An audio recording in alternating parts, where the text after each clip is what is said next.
Hi guys, welcome back. Today we're going to look at the Bandai X-Wing Starfighter, the moving edition, which just came out.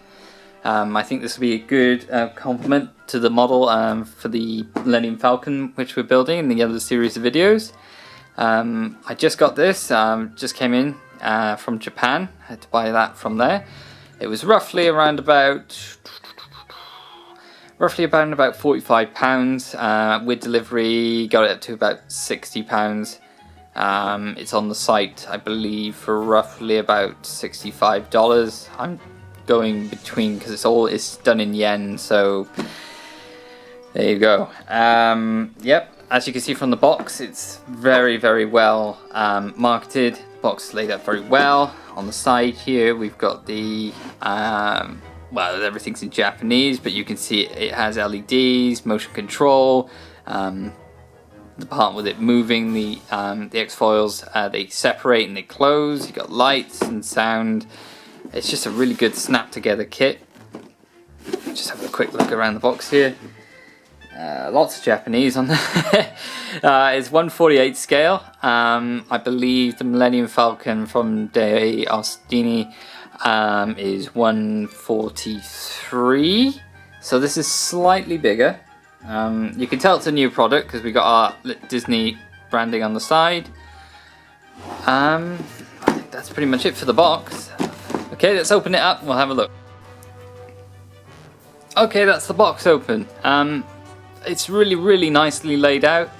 As I said, from the outside of the box, it looked really good.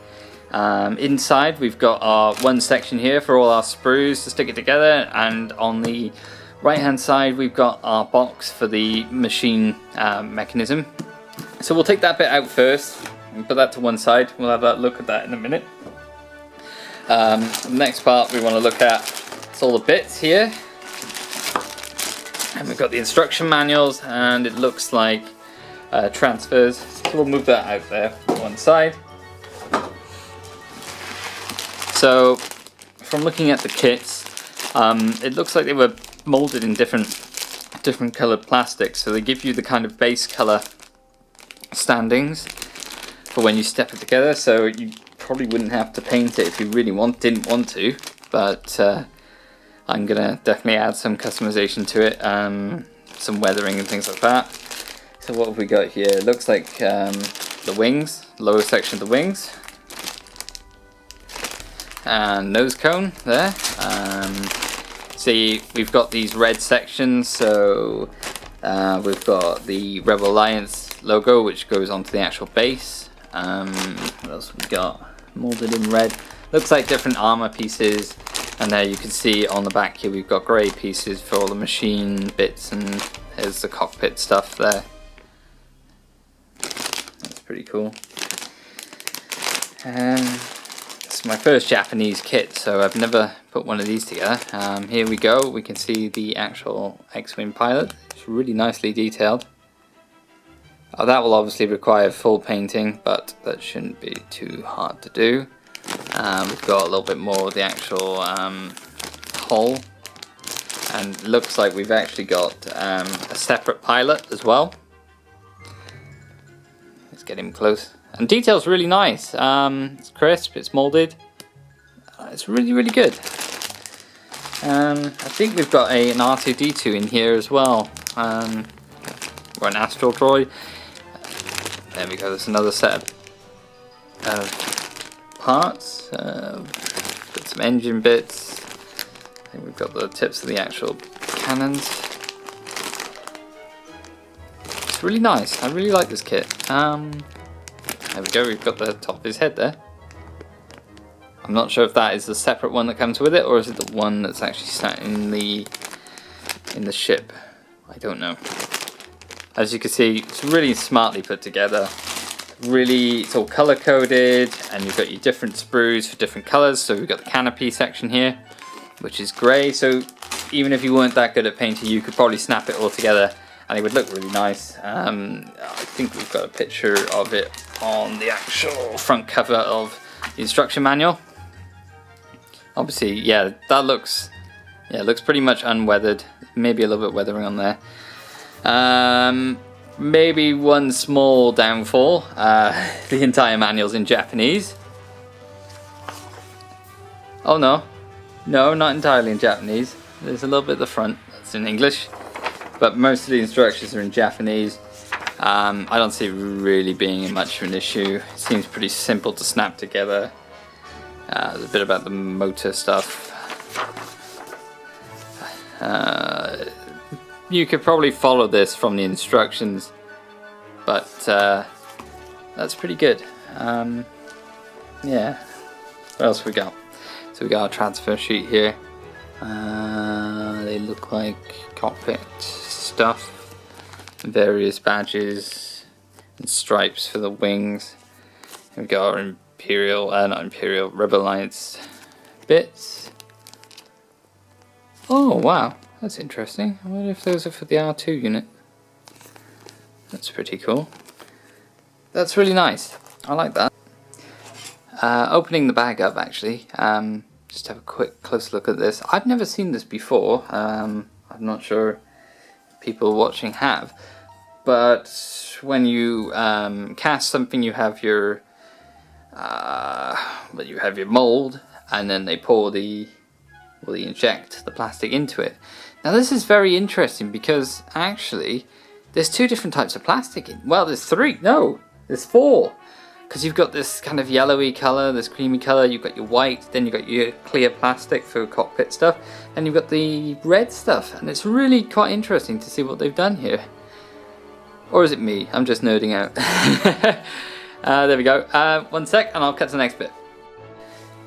I thought I'd cut some of the parts now, just to have a look at the actual scale ratios between the two models. So we've got the Millennium Falcon at 143 scale, you can correct me if I'm wrong, and this build at 148 scale.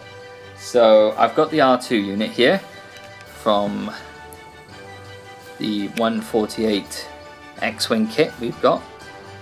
That's really nice. It is really nice, and it went together. I snapped that together myself, no glue, just placed it together. That's really cool. And the one we've got next to it now is the Shapeways 3D printed R2 unit, which is in line with the 143 scale, I want to say. There's not too much difference between them, to be honest.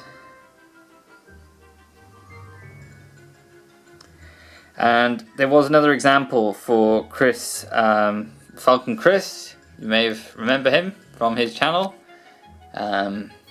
Just definitely go out and have a look at some of his videos. But he has asked me to take the pilot from the X-Wing and place him in the cockpit seat. So you'll remember the cockpit section we've done a little bit of work on, but there is some significant stuff coming up to do with this. So keep your eyes open. Well, keep your eyes open, keep your YouTubes open, and we'll be showing some interesting stuff to do with this cockpit soon. Yeah, he wanted me to place the guy in one of the seats. Here we go, Chris. I don't know what this means to you, but that is the guy sitting in the cockpit seat. So there you go. You can tell the scale is only slightly off, very slightly. In fact, I think the seats here are a little too big. And for various reasons, which I won't go into in this video, that can go away. And I now introduce the complete 3D printed cockpit with extra stuff, but we won't be going into that in this video. So if we place him in this seat, it seems to be a lot more at home. Now, I'm not sure whether the seat is smaller or it's to another type of scale. Don't know. I really don't know. As I can tell, there's really not too much differences between the two scales. But he seems a little bit better at home there. X-Wing pilot flying the Millennium Falcon. More on that later. Anyway, let's have a look at the mech box. So these were in our box, which was called the Mecha Box and Stand. So what we've got here is the actual how the X-foils separate. This is the machine housing. If I can I move it? It moves a bit, but I don't really want to force it. It's like fully motorized, and then you can see these cables in here. They've got different LED lighting on it. I believe the front proton torpedoes, they kind of light up, and the cockpit lights up, the engines in the back light up. I think that's it. And obviously that's it. So I believe it goes that way. That would make sense. And it then attaches to the top of the actual stand, so you can take the model off the stand and you can put the landing gear out and you can display it however you want. But that's pretty cool, actually. There we go. You got your plug in there, so you power the electrics when it sits on top of the stand here. He says, yeah, there it is. Wonderful. Right. Cool. And then lastly, this is the stand for it. I assume that bit goes in there. It goes in there and it gets fastened down somehow. And it sits on the desk, and you've got your various controls which do things. I don't know what exactly they do yet, but we'll find out eventually. Underneath, it looks like. Oh yes, I remember reading the instructions. You can store some of the extra parts here. So say you want the landing gear out, you can attach them to the base so you don't have to like find them, things like that. That's pretty cool. Yeah, so you've got your stand there and it sits on top. Looks like we've got multiple points of articulation, if you would like it like that. That's pretty good, actually. I think overall, a really nice product. And yeah, the quality seems quite good, and it's a good price. Having a look, because it's just come out, I was on a pre-order list for about 2 weeks before it launched. It launched the end of April, and they've had it sent to me. It took about 3 days to come from Japan, so that was pretty good. Yeah. That's it, to be honest, folks. If you've got any questions, queries, comments, concerns, stick them in the section below. I'll put a link to the display video that shows the actions where it unfolds and the lighting and the sound. I'll put that down there, so you'll be able to have a look at that as well.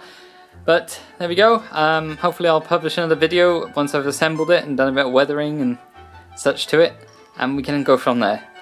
Okay guys, thanks for watching. I'll see you again.